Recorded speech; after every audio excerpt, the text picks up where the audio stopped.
Street Journal that the man that Todd Blanche says he still has an attorney-client relationship with is reportedly in the Epstein files. And it is in that capacity, under those circumstances, that today Todd Blanche went to meet with Jeffrey Epstein's co-conspirator, Ghislaine Maxwell, to ask her, what do you know? Now, after the meeting concluded, Todd Blanche tweeted, "Today I met with Ghislaine Maxwell and I will continue my interview of her tomorrow." So it sounds like there will be even more meetings after today between Trump's former personal lawyer and this convicted child sex predator.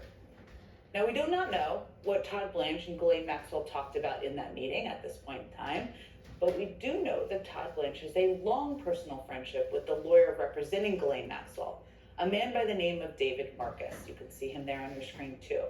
According to the New York Times, after Mr. Blanche unsuccessfully defended Mr. Trump at his trial last year, one of Mr. Blanche's first interviews was on Mr. Marcus's podcast.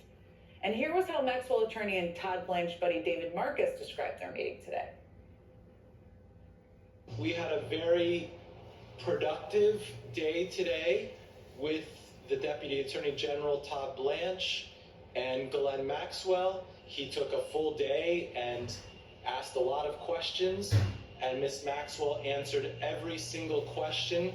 She never stopped, she never invoked a privilege. She never declined to answer. She answered all the questions truthfully, honestly, and to the best of her ability. Now, remember, the woman that he is talking about is not some do-gooder, whistle-blowing truth teller.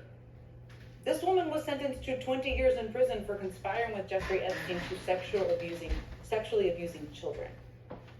And she was also charged with 2 separate counts of perjury for lying under oath. But her lawyer says that she and Trump's lawyer had a very productive meeting. All of this begs the question, which is the one we're all wondering, what does the Trump administration really want to know from Ghislaine Maxwell over the course of more than one day? Or do they really just not want anyone else to know anything more from Ghislaine Maxwell, which is what I suspect. And what does Ghislaine Maxwell think she can get from the Trump administration? I mean, we know she wants a pardon. We know that. Like I said, we don't know what happened in that meeting at this point, but we do know that ever since this meeting was announced, some of Trump's most loyal supporters have started to change their tone on Maxwell. Now, in their minds, she's gone from convicted criminal to potentially a credible witness who perhaps can protect the leader of their movement. And some have even offensively described her as a victim. Maybe she wants immunity. Maybe she wants some sort of protection. I don't know.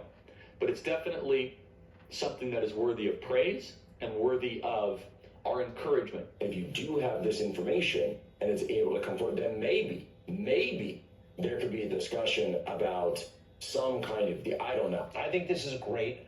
I do have a feeling that she just might be a victim. She just might be. She just might be a victim. It's all worthy of praise. I mean, that is how some Trump world figures are now describing Ghislaine Maxwell. And let me just state this now for the record to be very clear. Convicted child sex abuser Ghislaine Maxwell is not the victim here. The real victims, the survivors, are people like Jane.